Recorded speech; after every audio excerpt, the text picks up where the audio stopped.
PCM news में आपका स्वागत है। मैं हूं ऋषि कुमार। आज आपको हम जम्मू कश्मीर में जो पहलगाम में आतंकवादी हमले हुए उसके बारे में जानकारी के लिए बताएंगे। हमारे साथ कुछ लोग मौजूद हैं, इनसे जानते हैं। देखिए, यह श्रद्धांजलि किसी एक विशेष का नहीं है और यह पूरे भारत समाज पर जो ये आपदा आन पड़ी है, बहुत विषम परिस्थिति है। अब अगर अपने हिंदू नहीं जागे, भविष्य में कभी नहीं जाग पाएंगे। कश्मीर पर हुई घटना किसी एक घर घटना नहीं है, यह पूरे राष्ट्र के लिए चुनौती है और हम सभी को एकजुट होना होगा, अभी से होना होगा। और ये घटना हुए 3 दिन हो गए हैं, मगर अभी भी किसी के कुछ ये नहीं समझ में आ रहा क्या करना है। देखिए, सबसे बड़ा संदेश यही देना चाहेंगे कि जिन मृतकों के यहाँ पर यह घटना घटी है, सबसे पहले उनको तो यहाँ से शांति और श्रद्धांजलि देते हुए आने वाले भविष्य में जितने पर्यटक कहीं पर भी जाएं, अपना पूरा भारत सुरक्षित है कि नहीं, ये आपको विचार करना है। आज हिंदू अपने भारतवर्ष सुरक्षित नहीं है, कश्मीर में जा नहीं सकता है। ऐसा कौन सा कारण है, ऐसा क्या अपराध था? ये आप तस्वीर यहाँ पर देख रहे हैं कि एक नव दंपति जिसके 6 दिन की अवस्था थी, विवाह होने के पश्चात यहाँ पर पर्यटक घूमने गए हैं और उसके पति की निर्मम हत्या, वो हत्या सिर्फ इसलिए हुई है, पूछा गया कि तुम कौन हो। ध्यान दीजिएगा शब्दों का, जिस कारण से हत्या हुई है। पूछा गया तुम कौन हो, ना कुछ पूछा गया, सिर्फ इसने कहा मैं हिंदू हूँ और इनकी हत्या कर दी गई। और जो यहाँ पर इनकी पत्नी नव दंपति जिसकी यहाँ पर इस प्रकार से हम लोग देख रहे हैं व्यवस्थित, हृदय बहुत व्याकुल है, शब्द इतने भरे हुए हैं, आह्लादित अवस्था में है परंतु निकल नहीं रहे हैं।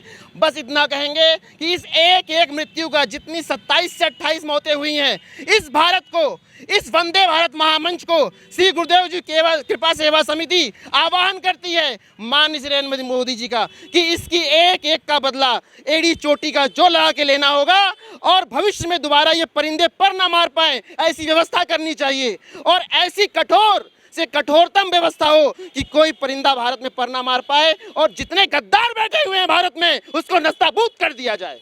वंदे। हमारे साथ और लोग भी हैं, हम इनसे जानना चाहते हैं कि जो कश्मीर की व्यवस्था, ये बताइए कश्मीर की सुरक्षा व्यवस्था को लेकर आप क्या कहना चाहेंगे? बस आप लोग से यही निवेदन है कि जो हमारी सरकार है बहुत कड़े प्रबंध करेगी और वो उससे जितने भी जिन्होंने गलत काम किया है उसके लिए उनको दंड मिलेगा ज़्यादा से ज़्यादा। इसी के लिए बस मैं अपनी बातों पे विराम देता हूँ।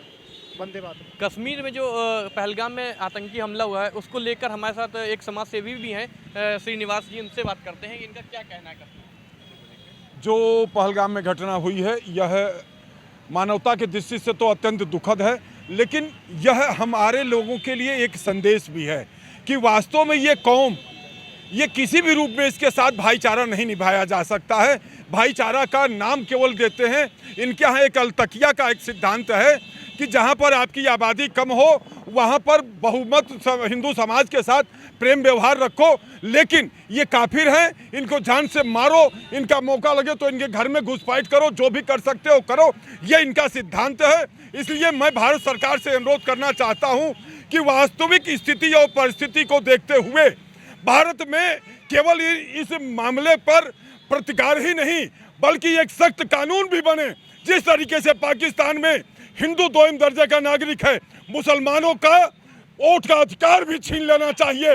इसलिए कि अब वक्त आ गया है, क्योंकि हमारे बीच के दोगले, उन दोगले शब्द से मैं सुशोभित करूंगा, हमारे समाज के दोगले और मुस्लिम ये दोनों मिल करके एक कुत्सित प्रयास कर रहे हैं। और यह आज मोदी की सरकार में अगर ये कानून नहीं बनता है तो आने वाले समय में स्थितियां बहुत विभत्स होंगी।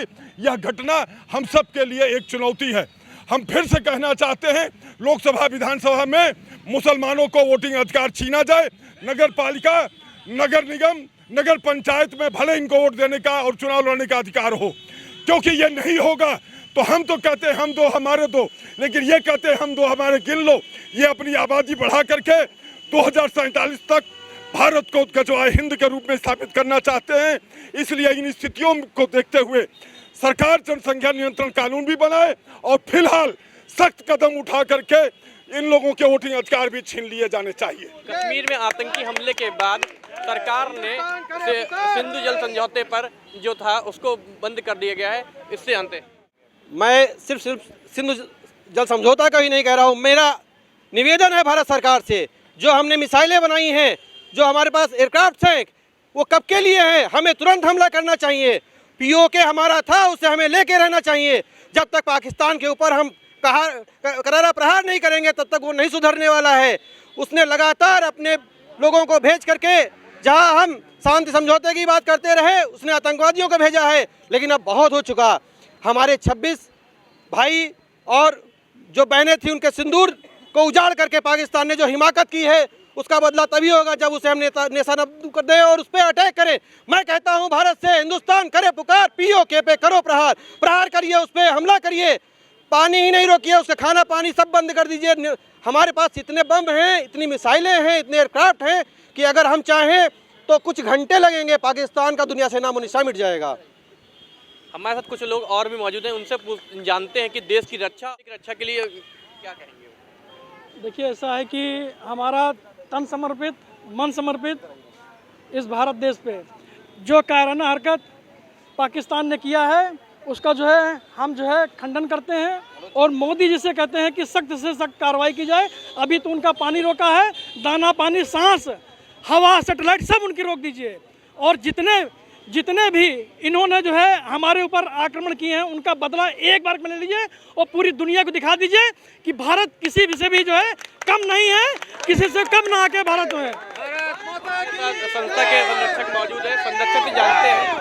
संरक्षक, आपकी संस्था इसके लिए क्या करेगी? हमारी संस्था पुरजोर समर्थन करती है कि माननीय मोदी जी, हमारे सभी की ओर से जितनी समिति के लोग हैं, ये सभी यही मांग करती है कि जल्द से जल्द ऐसा कठोर से कठोरतम कार्रवाई की जाए कि इनकी 7 पुश्तें याद रखें और भारत पर दोबारा कभी इस प्रकार का किसी प्रकार से कोई भी आपत्तिजनक ऐसी स्थिति ना आवे और इन जो भारत में दोगले गद्दार हैं उनको तत्काल निष्कासित कर दिया जाए।